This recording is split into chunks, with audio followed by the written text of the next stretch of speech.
मेरे मेच का mic sound वाला घट ही बनया जी। बहुत सत्कारयोग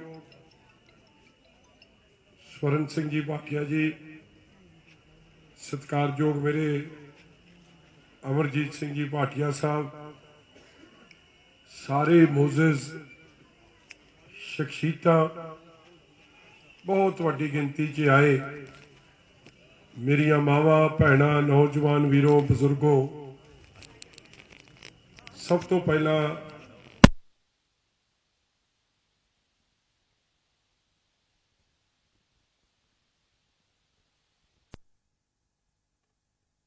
दरबार की जय। साध संगत जी, मेरे को योग लफ्ज नहीं कि मैं अपनिया मावां दा भैणां दा किन्हां लफ्जां नाल तुहाडा धन्नवाद करा।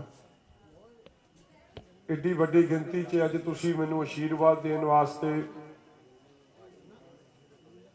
प्यार देण वास्ते, सत्कार देण वास्ते तुसीं अज इत्थे आए हो।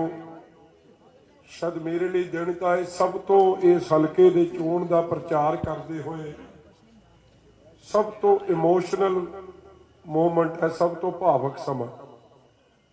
बड़े प्रोग्राम मैं किए जी जिंदगी च, बड़े इकट्ठा नूं संबोधन किया, मगर इन्नी वड्डी गिनती च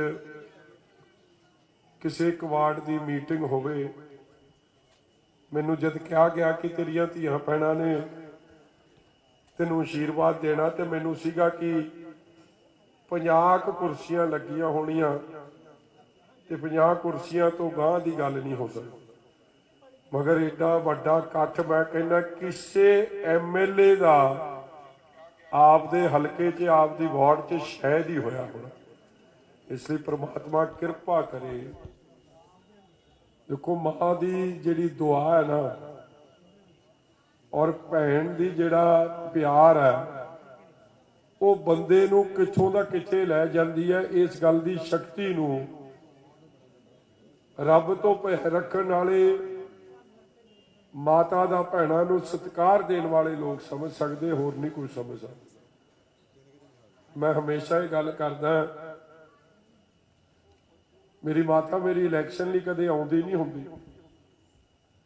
मेरी माता तुर फिर भी नहीं सकती, चलो गुरु कृपा करे, मगर मेरी माता मैनूं हमेशा कहती है काका मैं तेरे लिए वोट नहीं पा सकती, मगर मैं तेरे लिए अरदास जरूर कर सकती।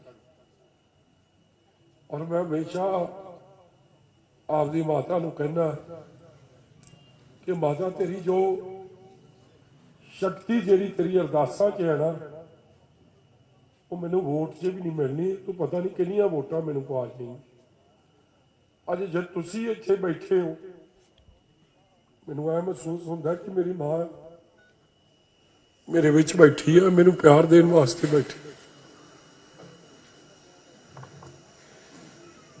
इस लायक दा मैं है नहीं। और मेरी परमात्मा दे चरनां च अरदास है, बेनती है कि सच्चे पातशाह एक एक घर च मैं फिरिया, एक एक बूहा मैं खड़काया और लोगों ने बड़ी आसा उम्मीदा नाल धर्मां तो उत्ते उठ के, जातां पातां तो उत्ते उठ के मैनूं आशीर्वाद दिता।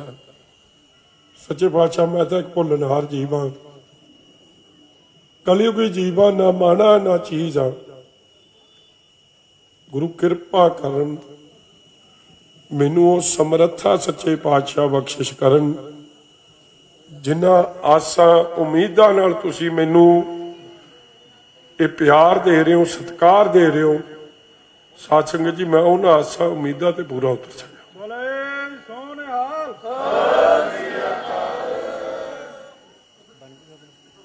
बंदे की काबलियत जीरो है जी, जीरो। मगर जे दिलों अरदास हो जे, परमात्मा का आशीर्वाद हो जे ते चमत्कार होंदे वेखे। ਬੜੀਆਂ ਗੱਲਾਂ ਕੀਤੀਆਂ ਜਾਂਦੀਆਂ ਸੀ। ਜਦ ਮੈਂ ਹਲਕਾ ਆਪਦਾ ਛੱਡ ਕੇ ਆਇਆ, ਕੋਈ ਆਪਦਾ ਘਰ ਛੱਡਦਾ ਨਹੀਂ ਹੁੰਦਾ ਜੀ। ਉਹ ਹਲਕਾ ਉਹ ਹੈ ਵੱਡੀ ਤੋਂ ਵੱਡੇ ਚੈਲੰਜ ਵੇਲੇ, ਮੁਸੀਬਤ ਵੇਲੇ, ਚਾਹੇ ਕੇਜਰੀਵਾਲ ਸਾਹਿਬ ਆਉਣ, ਚਾਹੇ ਰਾਹੁਲ ਗਾਂਧੀ ਆਉਣ, ਚਾਹੇ ਸੋਨੀਆ ਗਾਂਧੀ ਆਵੇ, ਚਾਹੇ ਕੈਪਟਨ ਅਮਰਿੰਦਰ ਸਿੰਘ ਆਵੇ, ਵੱਡੇ ਤੋਂ ਵੱਡਾ ਲੀਡਰ ਆਇਆ। ਮਜੀਠੇ ਹਲਕੇ ਦੀਆਂ ਮੇਰੀਆਂ ਮਾਵਾਂ ਭੈਣਾਂ ਨੇ, ਬਜ਼ੁਰਗਾਂ ਨੇ, ਭਰਾਵਾਂ ਨੇ ਮੇਰਾ ਕਦੇ ਸਾਥ ਨਹੀਂ ਛੱਡਿਆ। ਅੱਜ ਮੈਂ ਉਹਨਾਂ ਦਾ ਸਾਥ ਛੱਡ ਕੇ ਆਇਆ, ਔਰ ਸਾਥ ਛੱਡਣ ਤੋਂ ਪਹਿਲਾਂ ਮੈਂ ਉਹਨਾਂ ਤੋਂ ਮਾਫੀ ਵੀ ਮੰਗੀ, ਉਹਨਾਂ ਤੋਂ ਆਸ਼ੀਰਵਾਦ ਵੀ ਲੈ ਕੇ ਆਇਆ। ਔਰ ਉਹਨਾਂ ਨੇ, ਮੈਂ ਅੱਜ ਤੁਹਾਨੂੰ ਸੱਚੀ ਦੱਸਦਾ ਆਪਦੇ ਦਿਲ ਦੀ ਗੱਲ, ਸਿੱਧੂ ਸਾਹਿਬ ਦਾ ਤਾਂ ਇਹ ਹਾਲ ਹੋਇਆ ਨਾ ਕਿ ਜਿਹੜਾ ਉਹਨਾਂ ਦੀ ਗੱਡੀ 'ਚ ਬੈਠਿਆ ਉਹ ਵੀ ਮੈਨੂੰ ਫੋਨ ਕਰਦਾ। ਉਹਦੀ ਭੈਣ ਵੀ ਕਹਿੰਦੀ ਆ ਕਿ ਇਹ ਜੇ ਮੇਰਾ ਨਹੀਂ ਹੋਇਆ ਤੇ ਕਿਸੇ ਦਾ ਨਹੀਂ ਹੋ ਸਕਦਾ। ਸਾਧ ਸੰਗਤ ਜੀ, ਉੱਥੇ ਮੇਰੀਆਂ ਜਿੰਨੀਆਂ ਭੈਣਾਂ ਮਾਵਾਂ ਮਜੀਠੇ 'ਚ ਇਕੱਲਾ ਮੇਰੇ ਲਈ ਅਰਦਾਸ ਬੇਨਤੀ ਨਹੀਂ ਕਰ ਰਹੀਆਂ, ਇੱਥੇ ਕਈ ਗਲੀ ਗਲੀ 'ਚ ਤੁਰੀ ਫਿਰਦੀਆਂ ਨੇ ਜਿਹਦੀ ਜਿੱਥੇ ਕੋਈ ਰਿਸ਼ਤੇਦਾਰੀ ਆ। ਇਹ ਉਦੋਂ ਪਿਆਰ ਬਣਦਾ ਏ, ਉਦੋਂ ਸਤਿਕਾਰ ਬਣਦਾ ਹੈ ਜੇ ਤੁਸੀਂ ਕਿਸੇ ਦੇ ਦਰਦ ਨੂੰ, ਦਿਲ ਨੂੰ ਮਹਿਸੂਸ ਕੀਤਾ ਹੋਵੇ। ਨਹੀਂ ਤੇ ਇਹ ਗੱਲਾਂ ਕੋਈ ਕਿਸੇ ਕੋਲ ਸਮਾਂ ਨਹੀਂ। ਅੱਜ ਕੱਲ੍ਹ ਤਾਂ ਸਗਿਆਂ ਕੋਲ ਸਗੇ ਲਈ ਸਮਾਂ ਨਹੀਂ। ਅੱਜ ਹਾਲਾਤ ਇਹ ਜੇ ਬਣ ਗਏ, ਕੋਈ ਆਪਦਾ ਆਪਦੇ ਨੂੰ ਨਹੀਂ ਬੁਲਾ ਕੇ ਰਾਜੀ। ਮਗਰ ਇੰਨਾ ਵੱਡਾ ਪਿਆਰ ਸਤਿਕਾਰ ਤੁਸੀਂ ਦਿੱਤਾ।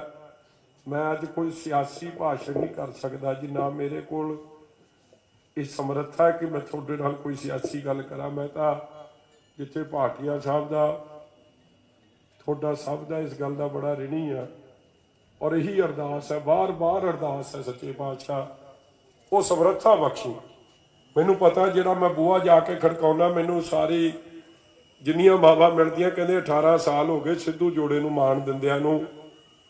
MP ਬਣ ਗਿਆ, ਘਰ ਵਾਲੀ ਚੀਫ ਪਾਰਲੀਮੈਂਟਰੀ ਸੈਕਟਰੀ, MLA ਬਣ ਗਈ, ਉਹ ਆਪ ਵਜ਼ੀਰ ਬਣ ਗਿਆ, ਮਗਰ ਸਾਨੂੰ ਕਦੇ ਦਰਸ਼ਨ ਨਹੀਂ ਦਿੱਤੇ। ਸਾਡੇ ਪੁੱਤਰਾਂ ਦਾ ਹਾਲ ਜ਼ਰੂਰ ਪੁੱਛੀ। ਮੈਨੂੰ ਤਾਂ ਲੱਗਦਾ ਜੇ ਸਿੱਧੂ ਸਾਹਿਬ ਨੂੰ ਇਸ ਗਲੀ ਤੇ ਛੱਡ ਦਈਏ ਤੇ ਉਹਨਾਂ ਨੂੰ ਬਾਹਰ ਦਾ ਰਸਤਾ ਨਹੀਂ ਪਤਾ ਲੱਗਣਾ। ਇਹ ਹਾਲਾਤ ਬਣੇ। ਔਰ ਦੁੱਖ ਦੀ ਗੱਲ, 42 ਹਜ਼ਾਰ ਨਾਲ ਜਿਹੜਾ ਬੰਦਾ ਸੀਟ ਜਿੱਤਦਾ ਹੋਵੇ, ਉਹਦੇ ਹਲਕੇ ਦੇ ਇਹ ਤਰਸਯੋਗ ਹਾਲਾਤ ਹੋਣ। ਮੈਂ ਪਿੰਡ ਤੋਂ ਉੱਠ ਕੇ ਆਇਆ, ਮੈਂ ਕਹਿ ਸਕਦਾ ਮੇਰੇ ਪਿੰਡ ਦਾ ਹਾਲ ਇਸ ਹਲਕੇ ਤੋਂ ਹਾਲ ਦੇ ਬੈਟਰ ਹੈ। ਇੱਥੋਂ ਦਾ ਕਾਰਪੋਰੇਸ਼ਨ ਸ਼ਹਿਰ ਹੈ, ਉਹ ਤਾਂ ਇੱਕ ਨਿੱਕੀ ਜਿਹੀ ਕਮੇਟੀ ਹੈ। ਔਰ ਕਾਰਪੋਰੇਸ਼ਨ ਕੋਲ ਸ੍ਰੀ ਅੰਮ੍ਰਿਤਸਰ ਸਾਹਿਬ ਦੀ ਇਹ ਧਰਤੀ ਉਹ ਹੈ ਕਿ ਜਦੋਂ ਬੰਦਾ ਗੁਰੂ ਰਾਮਦਾਸ ਮਹਾਰਾਜ ਦੇ ਚਰਨਾਂ 'ਚ ਆਉਂਦਾ, ਸਭ ਤੋਂ ਪਹਿਲਾ ਹਲਕਾ ਉਹਨੂੰ ਅੰਮ੍ਰਿਤਸਰ ਪੂਰਬੀ ਦੇ ਮੱਥੇ ਲੱਗਦਾ। ਤੇ ਜਿਹਦਾ ਮੱਥਾ ਹੀ ਵਿਗਾੜ ਛੱਡਿਆ ਹੋਵੇ ਲੋਕਲ MLA ਨੇ, ਉਹਨੇ ਹੋਰ ਕੀ ਕਰਕੇ ਦੇਣਾ। ਜਿਹੜਾ ਬੰਦਾ ਕਹਿੰਦਾ ਮੈਂ ਪੰਜਾਬ ਦਾ ਮਾਡਲ ਪੇਸ਼ ਕਰਨਾ, ਅੱਜ ਮੇਰਾ ਉਹਨੂੰ ਸਵਾਲ ਹੈ, ਭਾਈ ਸਿੱਧੂ ਸਾਹਿਬ, ਬੀਬੀ ਜੀ, ਤੁਹਾਨੂੰ ਸ੍ਰੀ ਅੰਮ੍ਰਿਤਸਰ ਸਾਹਿਬ ਦੇ ਇਹ ਪੂਰਬੀ ਹਲਕੇ ਦਾ ਮਾਡਲ ਪੇਸ਼ ਕਰਨ ਤੋਂ ਕਿਹਨੇ ਰੋਕਿਆ ਸੀ? ਇੱਥੇ ਤਾਂ ਤੁਹਾਡੀ ਪੂਰੀ ਚੱਲਦੀ ਸੀ, ਤੁਹਾਡੇ ਕਾਉਂਸਲਰ, ਤੁਹਾਡੀ ਵਾਗਡੋਰ, ਤੁਹਾਡੇ ਹੱਥ ਸਭ ਕੁਝ, ਤੁਸੀਂ ਹਰ ਸਰਕਾਰਾਂ ਦੇ ਮੋਢੀ। ਮਗਰ ਕੀ ਗੱਲ ਹੈ ਕਿ ਤੁਸੀਂ ਵਾਅਦਾ ਕੀਤਾ ਸੀ ਕਰ ਨੌਕਰੀ ਦਾ। ਤੁਸੀਂ ਵਾਅਦਾ ਕੀਤਾ ਸੀ ਕਿ ਜਿਨ੍ਹਾਂ ਦੀ ਪੈਨਸ਼ਨ ਕੱਟੀਆਂ ਗਈਆਂ ਉਹ ਪੈਨਸ਼ਨ ਪਹੁੰਚ ਜਾਣਗੀਆਂ। ਪਹੁੰਚਣੀਆਂ ਤਾਂ ਕੀ ਸੀ, ਜਿਨ੍ਹਾਂ ਦੇ ਲੱਗੀਆਂ ਸੀ ਉਹ ਵੀ ਕੱਟੀਆਂ ਗਈਆਂ। ਤੁਸੀਂ ਰਾਸ਼ਨ ਦੇ ਕਾਰਡਾਂ ਦਾ ਵਾਅਦਾ ਕੀਤਾ ਸੀ, ਰਾਸ਼ਨ ਦੇ ਕਾਰਡ ਨਵੇਂ ਤਾਂ ਕੀ ਬਣਨੇ ਸੀ, ਪੁਰਾਣੇ ਕੱਟੇ ਗਏ।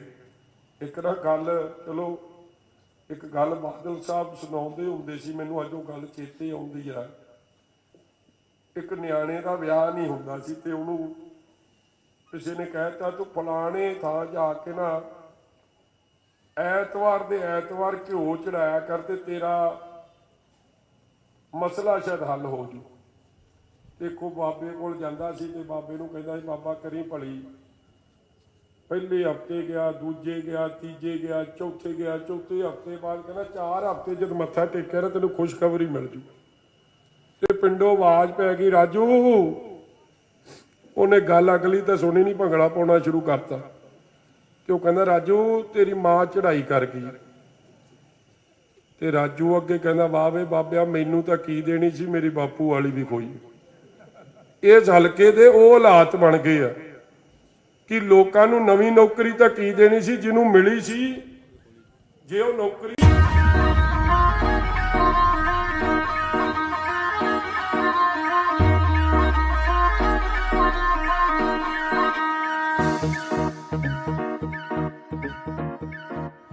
ਦੁਬਈ ਤੋਂ ਸਿੱਧਾ ਚੰਡੀਗੜ੍ਹ। ਆਹ ਸ਼ਾਨਦਾਰ 에ਅਰਪੋਰਟ ਬਣਵਾਇਆ ਸਾਡੇ ਸੁਖਬੀਰ ਬਾਦਲ ਨੇ।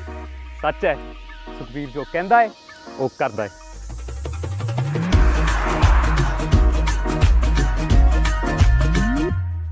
ਮੰਗਣ ਜਾਂਦੇ ਸੀ ਤੇ ਉਹਨਾਂ ਨੂੰ ਡਾਂਗਾ ਕਿਸੇ ਧੀ ਭੈਣ ਨੂੰ ਗੁੱਤਾਂ ਤੋਂ ਘਸੀਟਿਆ ਜਾਂਦਾ ਸੀ, ਕਿਸੇ ਨੂੰ ਕਿਵੇਂ ਕੁੱਟਿਆ ਜਾਂਦਾ ਸੀ, ਨੌਕਰੀ ਨਹੀਂ ਮਿਲਦੀ ਸੀ। ਜੇ ਕਿਸੇ ਦੇ ਰਾਸ਼ਨ ਦੇ ਕਾਰਡ ਬਣੇ ਸੀ, ਕਈਆਂ ਦੇ ਉਹ ਕੱਟੇ ਗਏ, ਸ਼ਗਨ ਸਕੀਮ ਦੇ ਚੈੱਕ ਹੀ ਨਹੀਂ ਆਏ। ਔਰ ਐਮਐਲਏ ਸਾਹਿਬਾ ਜਾਂ ਐਮਐਲਏ ਸਾਹਿਬ, ਅੱਜ ਇੱਕ ਗੱਲ ਤਾਂ ਜ਼ਰੂਰ ਹੈ, ਜਿਹੜਾ ਲੋਕਾਂ ਲਈ ਜਾ ਕੇ ਪ੍ਰਚਾਰ ਕਰਦਾ ਸੀ ਨਾ, ਅੱਜ ਲੋਕ ਸ਼ਕਤੀ ਬੜੀ ਹੈ ਜੀ।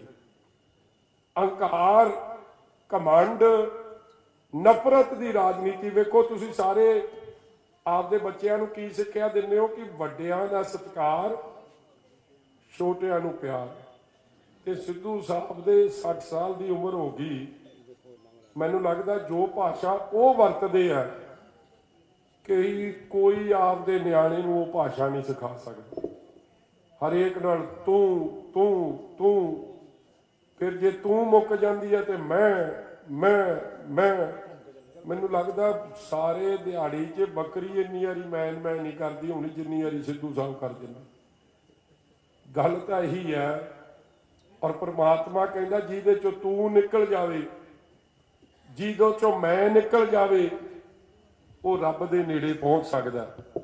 ਤੇ ਜਿਹੜਾ ਹਲੇ ਵੀ ਤੂੰ ਮੈਂ 'ਚ ਫਸ ਗਿਆ, ਉਹਨੇ ਤੁਹਾਡਾ ਕੀ ਮਸਲਾ ਹੱਲ ਕਰਨਾ। ਇਸ ਲਈ ਮੈਂ ਇਹੀ ਵਿਸ਼ਵਾਸ ਦਵਾ ਕੇ ਚੱਲਿਆ ਕਿ ਬੜੀ ਵੱਡੀ ਗਿਣਤੀ 'ਚ ਅੱਜ ਪਾਰਟੀ ਪੱਧਰਾਂ ਤੋਂ ਉੱਤੇ ਉੱਠ ਕੇ ਇਲੈਕਸ਼ਨ ਇੱਕ ਪਾਰਟੀ ਦੀ ਨਹੀਂ ਰਹਿ ਗਈ। ਇਹ ਇਲੈਕਸ਼ਨ ਮੈਂ ਸਮਝਦਾ ਮੇਰੀ ਮਦਦ ਤੇ, ਇਹ ਗੱਲ ਸਹੀ ਹੈ। ਸਿੱਧੂ ਸਾਹਿਬ ਕਹਿੰਦੇ ਇੱਕ ਪ੍ਰੈਸ ਵਾਲੇ ਨੂੰ ਕਿ ਜੀ ਮਜੀਠੀਏ ਦੀ ਮਦਦ ਤਾਂ ਕਾਂਗਰਸ ਵੀ ਕਰ ਰਹੀ ਹੈ, ਮਜੀਠੀਏ ਦੀ ਮਦਦ ਤਾਂ ਭਾਜਪਾ ਵੀ ਕਰ ਰਹੀ ਹੈ, ਮਜੀਠੀਏ ਦੀ ਮਦਦ ਤਾਂ ਆ ਕਾਮਰੇਡ ਵੀ ਕਰ ਰਹੇ ਆ, ਮਜੀਠੀਏ ਦੀ ਮਦਦ ਤਾਂ ਆਪ ਵਾਲੇ ਵੀ ਕਰ ਰਹੇ ਆ। ਸਿੱਧੂ ਸਾਹਿਬ ਤੁਹਾਡੀ ਗੱਲ ਸਹੀ ਹੈ, ਇਹਨਾਂ ਨੇ ਤੁਹਾਡੀ ਵੀ ਸਭ ਨੇ ਪਾਰਟੀ ਪੱਧਰਾਂ ਤੋਂ ਉੱਤੇ ਉੱਠ ਕੇ ਮਦਦ ਕੀਤੀ ਸੀ, ਮਗਰ ਤੁਹਾਡੇ ਲੱਛਣ ਨਹੀਂ ਚੰਗੇ, ਹੁਣੇ ਮਦਦ ਮੇਰੀ ਕਰ ਰਹੇ। ਔਰ ਇਹ ਇਕੱਲੇ ਇਹ ਨਹੀਂ, ਮੈਨੂੰ ਲੱਗਦਾ ਜਦੋਂ ਤੱਕ 19 ਤਰੀਕ ਆਉਣੀ ਨਾ, 20 ਤਰੀਕ ਇੱਕ ਦਿਨ ਪਹਿਲਾਂ ਤੁਹਾਡੀ ਘਰ ਦੀ ਨੇ ਵੀ ਐਲਾਨ ਕਰ ਦੇਣਾ ਕਿ ਮੈਂ ਵੀ ਵੋਟ ਨਵਜੋਤ ਸਿੰਘ ਸਿੱਧੂ ਨੂੰ ਨਹੀਂ ਮਜੀਠੀਏ ਨੂੰ ਪਾਊਂਗਾ, ਆਪਦੇ ਛੋਟੇ ਵੀਰ ਨੂੰ। ਬੋਲੇ ਸੋ ਨਿਹਾਲ। ਔਰ ਆਉਣ ਵਾਲੇ ਸਮੇਂ 'ਚ ਜਦ ਸਰਕਾਰ ਆਪਣੀ ਬਣਦੀ ਹੈ, ਦੇਖੋ ਸਰਦਾਰ, ਤੁਸੀਂ ਸਾਡੇ ਹਲਕੇ 'ਚ ਜਾ ਕੇ, ਚਲੋ ਮੈਂ ਸਾਡਾ ਹਲਕਾ ਤਾਂ ਕਰੀ ਜਾਂਦਾ ਕਿਉਂਕਿ ਹਾਲੇ ਤੱਕ ਤੁਸੀਂ ਮੈਨੂੰ ਉਹ ਚਿੱਠੀ ਦੇਣੀ ਹੈ। ਜਿਸ ਦਿਨ ਚਿੱਠੀ ਦੇ ਦਿਓਗੇ ਕਿ ਤੂੰ ਸਾਡਾ ਹੈ ਤੇ ਫਿਰ ਮੈਂ ਤੁਹਾਡਾ ਹੀ ਹਾਂ। ਮੈਂ ਆਪਦੀ ਘਰ ਦੀ ਨੂੰ ਉੱਥੋਂ ਚੋਣ ਲੜਾਉਣੀ ਪੈ ਗਈ ਲੋਕਾਂ ਦੇ ਕਹਿਣ ਤੇ। ਹੁਣ ਤਾਂ ਤੁਹਾਨੂੰ ਇੱਕ ਬੇਨਤੀ ਹੈ ਕਿ ਘਰ ਦੇ ਅੰਦਰ ਤਾਂ ਸਾਰਾ ਕੁਝ ਕੰਟਰੋਲ ਧਰਮ ਪਤਨੀ ਦਾ ਹੁੰਦਾ, ਬੰਦੇ ਦਾ ਤਾਂ ਕੋਈ ਕੰਟਰੋਲ ਨਹੀਂ, ਨਾ ਰਸੋਈ 'ਚ ਨਾ ਨਿਆਣਾ ਤੇ ਮੇਰਾ ਘਰ ਦਾ ਕੰਟਰੋਲ ਤਾਂ ਪਹਿਲਾਂ ਹੀ ਮੇਰੇ ਤੋਂ ਜਿਸ ਦਿਨ ਵਿਆਹ ਹੋਇਆ ਖੋਹ ਲਿਆ ਗਿਆ। ਮੇਰੇ ਕੋਲ ਤਾਂ ਬਾਹਰ ਦਾ ਕੰਟਰੋਲ ਰਹਿ ਗਿਆ ਸੀ। ਇਸ ਲਈ ਤੁਸੀਂ ਕਿਰਪਾ ਕਰਿਓ, ਜੇ ਕਿਤੇ ਵੱਧ ਵੋਟਾਂ ਨਾਲੋਂ ਜਿੱਤ ਗਈ, ਮੇਰਾ ਬਾਹਰ ਦਾ ਕੰਟਰੋਲ ਵੀ ਜਾਂਦਾ ਰਹਿਣਾ। ਔਰ ਮੇਰਾ ਸਹੁਰੇ ਪਰਿਵਾਰ 'ਚੋਂ ਨਾ ਇੱਕ ਜੀ ਇੱਥੇ ਖਲੋਤਾ, ਉਹਨਾਂ ਨੇ ਹੌਲੀ ਦੇਣੀ। ਜਦੋਂ ਕਈ ਵਾਰੀ ਸਹੁਰੇ ਪਰਿਵਾਰ ਜਾਓ ਨਾ ਤੇ ਚਲੋ ਮਾਤਾ ਪਿਤਾ ਤਾਂ ਬੜਾ ਸਤਿਕਾਰ ਦਿੰਦੇ, ਮਗਰ ਇੱਕ ਅੱਧਾ ਵਿਗੜਿਆ ਰਿਸ਼ਤੇਦਾਰ ਵਿੱਚ ਹੁੰਦਾ ਤੇ ਜੇ ਉਹ ਕਿਤੇ ਵੱਧ ਵੋਟਾਂ ਨਾਲ ਜਿੱਤ ਗਈ ਤੇ ਉਹਨੇ ਹੌਲੀ ਦੇਣੀ ਕਹਿ ਦਿੰਦਾ, ਮੈਂ ਦੇਖਿਆ ਸਾਡੀ ਕੁੜੀ ਕਿੰਨੀ ਲਾਇਕ ਸੀ, ਮਜੀਠੀਆ ਆਪ ਤਾਂ 25-30 ਹਜ਼ਾਰ ਤੇ ਜਿੱਤਦਾ ਸੀ, ਇਹ ਤਾਂ 40,000 ਤੇ ਜਿੱਤ ਕੇ ਆਈ ਹੈ।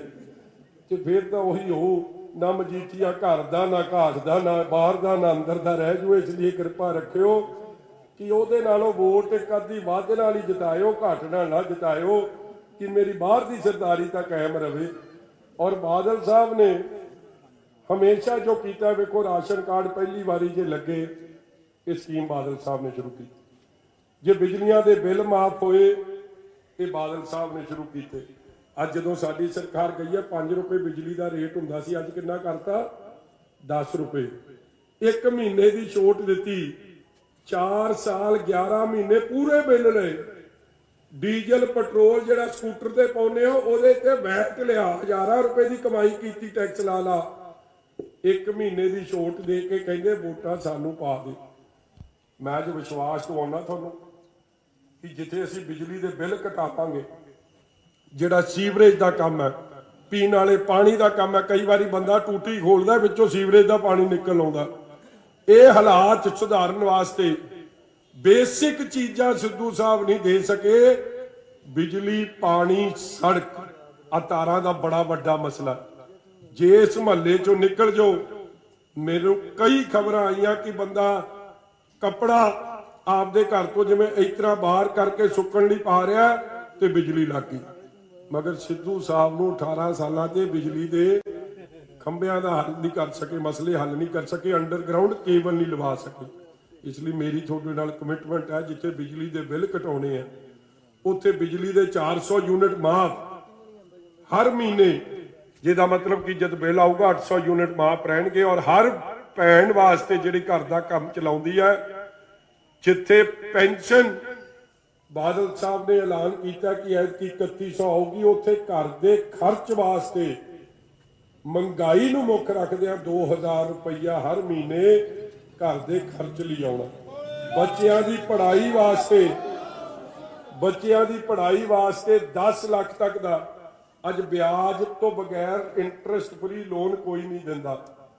ਵਿਆਜ ਫਰੀ ਲੋਨ ਬੱਚੇ ਦੀ ਐਜੂਕੇਸ਼ਨ ਵਾਸਤੇ, ਚਾਹੇ ਕਾਲਜ, ਯੂਨੀਵਰਸਿਟੀ, ਆਈਲੈਟਸ ਕਰਨਾ ਚਾਵੇ, ਔਰ ਜਦੋਂ ਬੱਚੇ ਨੂੰ ਨੌਕਰੀ ਲੱਗ ਜਾਊਗੀ 15 ਸਾਲਾਂ 'ਚ ਉਹ ਲੋਨ ਮੋੜੂਗਾ, ਮਗਰ ਵਿਆਜ ਜ਼ੀਰੋ, ਇਹ ਇੰਟਰਸਟ ਫਰੀ ਲੋਨ।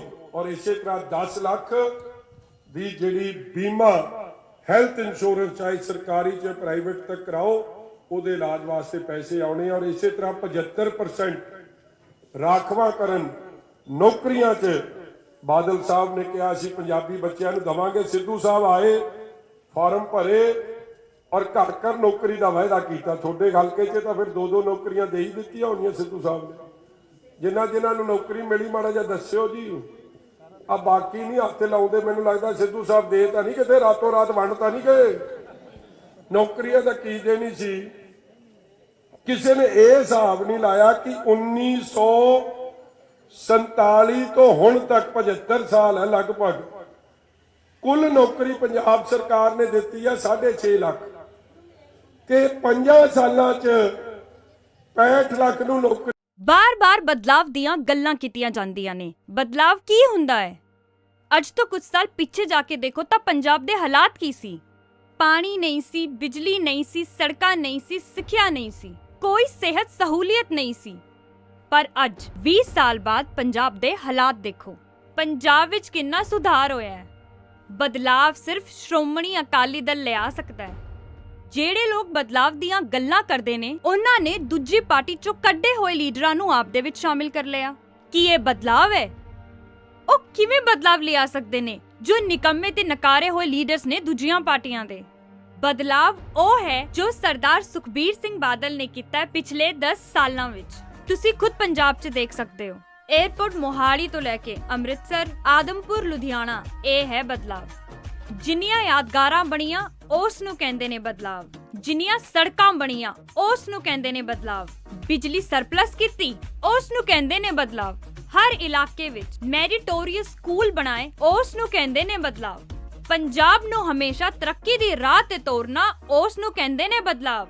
ਮਾਂ ਖੇਡ ਕਬੱਡੀ ਨੂੰ ਫਰਸ਼ ਤੋਂ ਅਰਸ਼ ਤੱਕ ਲੈ ਕੇ ਜਾਣਾ ਉਸ ਨੂੰ ਕਹਿੰਦੇ ਨੇ ਬਦਲਾਵ। ਹਾਕੀ ਸਟੇਡੀਅਮ ਬਣਵਾਏ ਉਸ ਨੂੰ ਕਹਿੰਦੇ ਨੇ ਬਦਲਾਵ। ਪੰਜਾਬ ਵਿੱਚ ਬੀਬੀਆਂ ਦੀ ਪੁਲਿਸ ਭਰਤੀ ਕੀਤੀ ਉਸ ਨੂੰ ਕਹਿੰਦੇ ਨੇ ਬਦਲਾਵ। ਹੋਰ ਪਤਾ ਨਹੀਂ ਕਿੰਨੇ ਹੀ ਅਨੇਕਾਂ ਕੰਮ ਜਿਨ੍ਹਾਂ ਨੇ ਪੰਜਾਬ ਨੂੰ ਬਦਲਿਆ ਉਸ ਨੂੰ ਕਹਿੰਦੇ ਨੇ ਬਦਲਾਵ। ਜੇ ਚਾਹੁੰਦੇ ਹੋ ਬਦਲਾਵ, ਮੁੜ ਲਿਆਓ ਬਾਦਲ ਸਰਕਾਰ।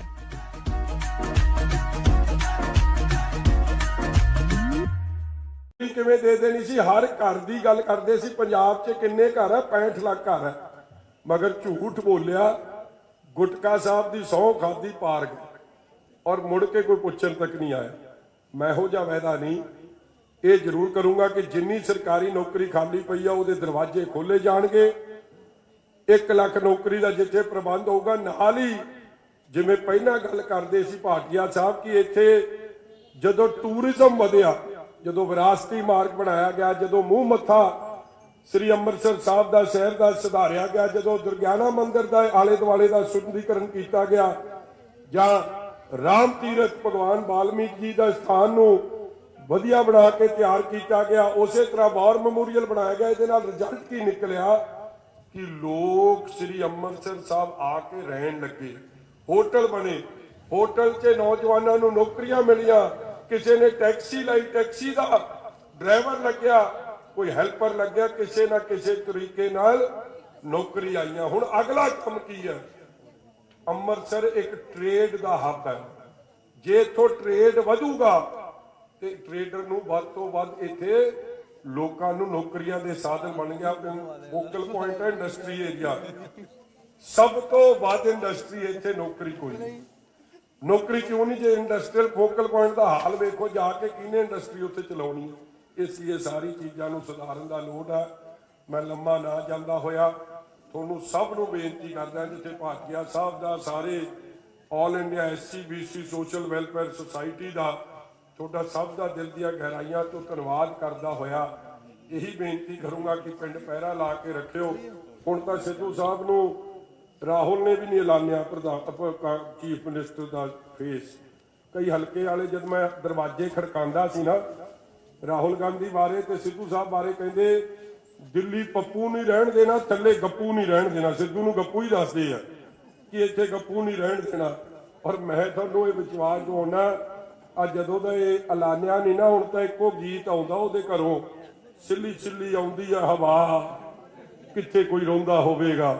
ਤੇ ਬੀਬੀ ਸਿੱਧੂ ਬਾਰੇ ਤਾਂ ਗੱਡੀ 'ਚ ਕਹਿੰਦੇ ਇੱਕੋ ਟੇਪ ਲੱਗੀ, ਅਸੀਂ ਦੋਵੇਂ ਰੁੱਸ ਬੈਠੇ ਤਾਂ ਮਨਾਉ ਕੌਣ ਵੇ। ਬੀਬੀ ਜੀ ਹੁਣ ਤੁਹਾਨੂੰ ਤੇ ਤੁਹਾਡੇ ਘਰ ਵਾਲੇ ਨੂੰ ਜੋ ਅਸੀਂ ਮਨਾਉਣ ਦਾ ਕੰਮ ਕਰਾਂਗੇ, ਲੋਕਾਂ ਦਾ ਸਤਿਕਾਰ, ਲੋਕਾਂ ਨਾਲ ਪਿਆਰ ਕਰਨਾ ਤੁਹਾਨੂੰ ਸਿਖਾਵਾਂਗੇ। ਬਹੁਤ ਬਹੁਤ ਧੰਨਵਾਦ। ਚੋਣ ਨਿਸ਼ਾਨ ਬੋਲ ਦਿਓ ਜੀ, ਮਾਤਾ ਜੀ ਦੇ ਦਿਓ ਆਸ਼ੀਰਵਾਦ ਖੁੱਲ ਕੇ। ਚੋਣ ਨਿਸ਼ਾਨ। ਇਹ ਤਕੜੀ ਉਹ ਹੈ ਜਿਹਨੇ ਸਰਬ ਸਾਂਝੀ ਵਾਲਤਾ, ਭਾਈਚਾਰਕ ਸਾਂਝ 13-13 ਕਰਕੇ ਢੋਲੀ ਹੈ।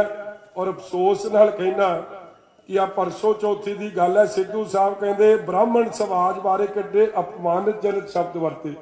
ਸਾਡੀ ਧੀ ਭੈਣ ਇੱਕ ਸਰਪੰਚ ਨਹੀਂ ਹੈ, ਉਹਦੇ ਬਾਰੇ ਮਾੜੀ ਸ਼ਬਦਾਵਲੀ। ਇਸ ਲਈ ਗੁਰੂ ਕਿਰਪਾ ਕਰੇ ਉਹਨਾਂ ਨੂੰ ਵੀ ਸਵੱਤ ਬਖਸ਼ਣ ਕਿ ਉਹ ਪਿਆਰ ਨਾਲ ਪੇਸ਼ ਆਉਣ। ਬਹੁਤ ਬਹੁਤ ਧੰਨਵਾਦ। ਵਾਹਿਗੁਰੂ ਜੀ ਕਾ ਖਾਲਸਾ, ਵਾਹਿਗੁਰੂ ਜੀ ਕੀ ਫਤਿਹ। ਇੱਕ ਨਵੀਂ ਦਿੱਲੀ ਦੀ ਪਾਰਟੀ ਹੈ, ਇੱਕ ਪੁਰਾਣੀ ਦਿੱਲੀ ਦੀ ਪਾਰਟੀ ਹੈ। ਨਵੀਂ ਨੂੰ ਵੋਟਾਂ ਪਾਈਆਂ ਤੇ ਉਹਦੇ ਅੱਧੇ MP MLA ਭੱਜ ਗਏ ਦੂਜੀਆਂ ਪਾਰਟੀਆਂ 'ਚ, ਤੇ ਪੁਰਾਣੀ ਹਮੇਸ਼ਾ ਸਾਡੇ ਵਿਰਸੇ ਤੇ, ਸਾਡੇ ਗੁਰੂ ਧਾਮਾਂ ਤੇ ਹਮਲੇ ਕਰਦੀ ਰਹੀ ਹੈ, ਸੌਵਾਂ ਖਾ ਕੇ ਮੁੱਕਰਦੀ ਰਹੀ ਹੈ। ਤੇ ਉਹਦੇ ਲੀਡਰ ਕੁਰਸੀ ਬਦਲੇ ਆਪਸ ਦੇ ਵਿੱਚ ਛਿੱਤਰ ਪਤੰਗ ਹੁੰਦੇ ਰਹੇ ਨੇ। ਕੱਲੀ ਸ਼੍ਰੋਮਣੀ ਅਕਾਲੀ ਦਲ ਹੈ ਪਾਰਟੀ ਜਿਹਦੀ ਕੁਰਸੀ ਵਾਸਤੇ ਕੋਈ ਲੜਾਈ ਨਹੀਂ ਹੈ, ਬਲਕਿ ਸਾਡੇ ਲਈ ਕੁਰਸੀ ਛੱਡ ਕੇ ਲੜਾਈ ਲੜਦੀ ਰਹੀ ਹੈ। ਕੁਰਬਾਨੀਆਂ ਦਾ 100 ਸਾਲ ਦਾ ਇਤਿਹਾਸ ਹੈ, ਸੇਵਾ ਸੰਭਾਲ ਦਾ 100 ਸਾਲ ਦਾ ਇਤਿਹਾਸ ਹੈ। ਲੀਡਰ ਕਲੀਅਰ ਹੈ, ਲੀਡਰ ਦਾ ਏਜੰਡਾ ਵੀ ਕਲੀਅਰ ਹੈ। ਸਾਡੀ ਤਰੱਕੀ, ਸਾਡੀ ਸਫਲਤਾ ਦੀ ਗੱਲ ਕਰਦੀ ਹੈ। ਹੋਰ ਕੀ ਚਾਹੀਦਾ ਹੈ? ਨਾਲੇ ਉਹਨਾਂ ਦਾ ਲੀਡਰ ਸਰਦਾਰ ਸੁਖਬੀਰ ਬਾਦਲ ਜੋ ਕਹਿੰਦਾ ਹੈ ਸੋ ਕਰਦਾ ਹੈ।